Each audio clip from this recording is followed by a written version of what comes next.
Hi, this is Jerry Pletica from Touching Hearts at Home here in Coeur d'Alene, Idaho.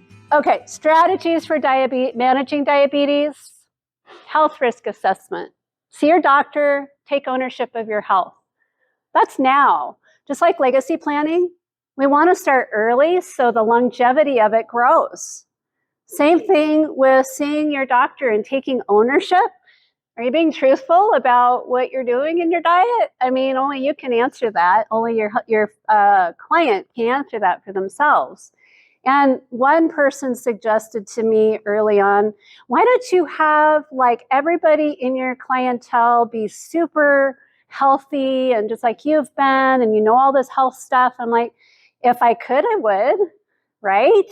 But telling our clients one thing and having them do it is a whole nother thing, right?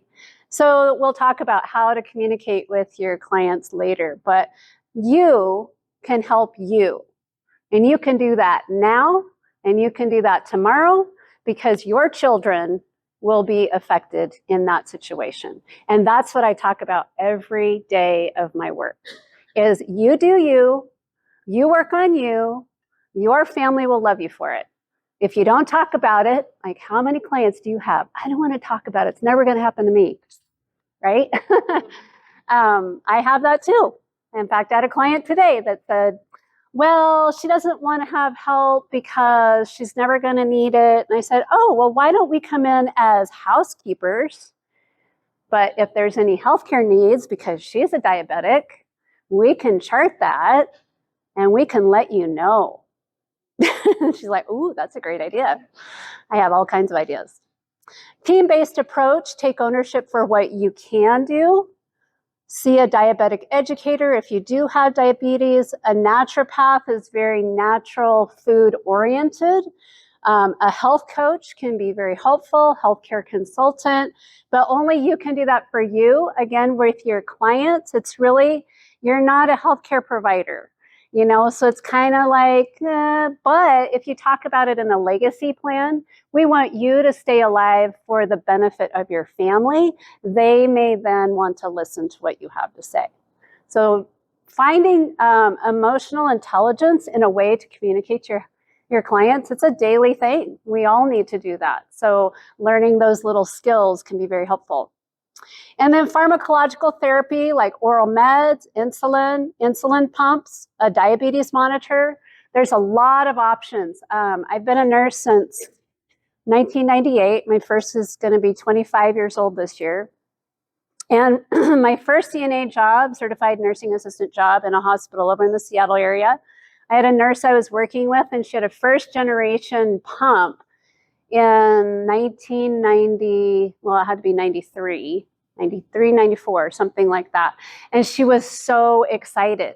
But she still had to poke her fingers multiple times, but she could adjust her monitor, you know, her pump for whatever her blood sugar was. But she's still poking herself multiple times a day.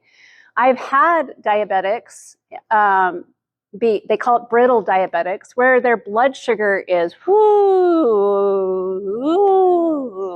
that is not healthy for any cell in your body, high and low. Anything over 120 on a normal person is considered pretty high. You can have it once in a while, but we have insulin to help adjust it and be very normal. I was losing my train of thought. Anyways, it's so interesting and cool to see the innovations of the different pumps happening now.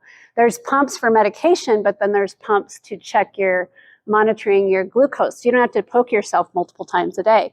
Recently, I had a client that last year when we serviced him for about 3 weeks, he was still doing injections and doing, you know, the monitoring multiple times a day, and his blood sugars were just all over the place. And there is a correlation between dementia and out of control diabetes. So if you have diabetes or you have a family member with diabetes or a client with diabetes, you may want to say, if you want to decrease your chance of having dementia, you may want to keep your blood sugars more even. And having a pump may be helpful for that, because my client now, last year he did the, you know, checking his blood sugars multiple times a day and modifying his diet and all these things. And now the insulin pumps they almost have an AI piece to them. So they keep him like within 3 to 5 points at any given time. It's pretty miraculous. I was quite astonished at that. I hadn't seen it in practice yet.